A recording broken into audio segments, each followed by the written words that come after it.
दोस्तों नमस्कार, मेरा नाम है कुंदन वशिष्ठ। महामहिम के लिए महासंग्राम छिड़ा हुआ है। देश के 15वें राष्ट्रपति के लिए आज यानी 18 जुलाई को वोटिंग हो रही है।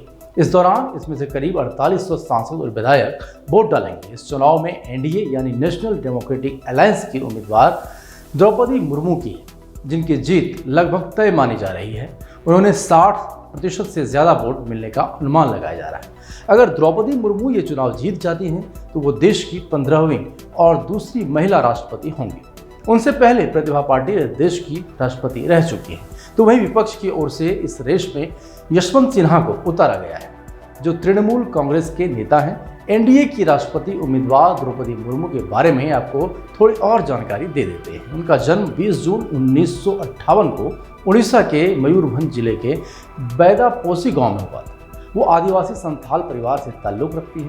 उन्होंने श्यामा चरण मुर्मू से शादी की थी। उन्होंने एक टीचर के रूप में करियर शुरू किया, फिर बाद में क्लर्क की नौकरी की। साल 1997 में वो पार्षद बनी, जिसके बाद साल 2000 में और 2009 में मयूरभंज की रायगंज सीट से 2 बार विधायक भी बने। अब बाद में मई 2015 में झारखंड की राज्यपाल के रूप में उन्हें चुना गया था। तो वहीं विपक्ष के उम्मीदवार यशवंत सिन्हा की बात करें तो उनका राजनीति का सफर काफ़ी लंबा रहा है। यशवंत सिन्हा का जन्म 6 नवंबर 1937 को पटना के एक कायस्थ परिवार में हुआ था। वो साल 1960 में आईएएस बने। आईएएस बनने के बाद करीब 24 साल तक वो इसी सेवा में बने रहे। फिर उन्होंने 1984 में आईएएस के पद से इस्तीफा दिया और राजनीति में आ गए। उन्होंने जनता पार्टी से राजनीति की शुरुआत की और फिर भारतीय जनता पार्टी में आ गए। वो साल 1998, 1999 और 2009 में हजारीबाग से बीजेपी सांसद रहे। अब इतना ही नहीं, नवंबर 1990 से जून 1991 तक चंद्रशेखर की सरकार में वित्त मंत्री भी रहे, जिसके बाद उन्होंने 2018 में बीजेपी का साथ छोड़कर तृणमूल कांग्रेस में शामिल हो गए। अब इस देश को 15वें राष्ट्रपति के उम्मीदवार के रूप में मैदान में उतरे। तो वहीं अब आपको बताते चलें कि ये दोनों आदमी में से कौन जीतेगा ये देखना होगा। राष्ट्रपति चुनाव में एनडीए उम्मीदवार द्रौपदी मुर्मू की जीत लगभग तय मानी जा रही है। उन्हें 60% से ज़्यादा वोट मिलने के अनुमान है। अब माना यह जा रहा है कि द्रौपदी मुर्मू को कुल 10,86,431 वोटों में से लगभग 6,67,000 से ज़्यादा वोट मिल सकते हैं। अब इस हिसाब से उन्हें 61% वोट मिल सकते हैं। हालांकि ये तो तभी साफ होगा जब वोटिंग के बाद नतीजे सामने आएंगे और वो नतीजे बताएंगे कि कौन होगा देश का अगला राष्ट्रपति। अब जानकारी के लिए आपको बता दें कि देश में राष्ट्रपति का चुनाव अप्रत्यक्ष रूप से होता है, यानी जनता इसमें वोट नहीं कर सकती। राष्ट्रपति चुनाव में एकल हस्तांतरणीय मत यानी सिंगल ट्रांसफरेबल वोट प्रणाली के जरिए मतदान होता है। इसका मतलब ये हुआ कि राज्यसभा, लोकसभा और विधानसभा का एक एक सदस्य एक ही वोट कर सकता है और उनके वोट के आधार पर राष्ट्रपति चुना जाता है। अब इसके साथ ही देश के सर्वोच्च नागरिक का चुनाव आम चुनावों की तरह गोपनीय तरीके से होता है। राष्ट्रपति चुनाव में ईवीएम तो नहीं, लेकिन बैलेट पेपर का इस्तेमाल होता है। गोपनीय मतदान का मतलब निर्वाचक अपना वोट किसी को दिखा नहीं सकते। अगर वो ऐसा करते हैं तो उनका वोट रद्द हो जाएगा।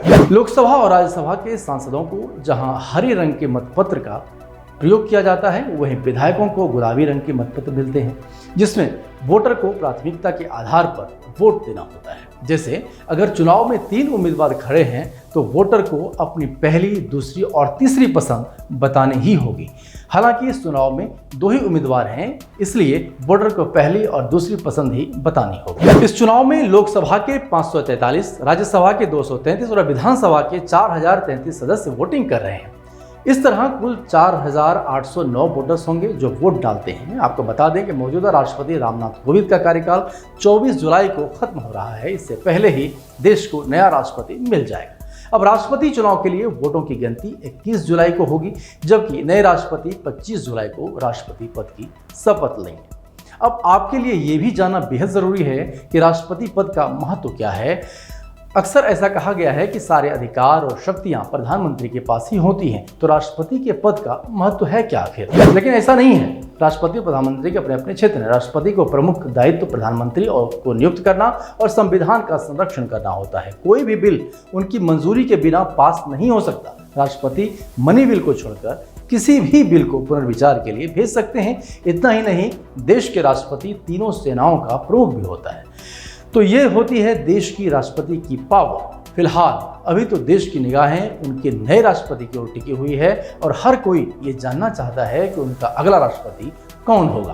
क्या आप भी जानना चाहते हैं कि देश का अगला राष्ट्रपति कौन होगा? तो हमें कमेंट बॉक्स में लिखकर अपने चुनाव, अपने वोट की जरूर दीजिए। धन्यवाद।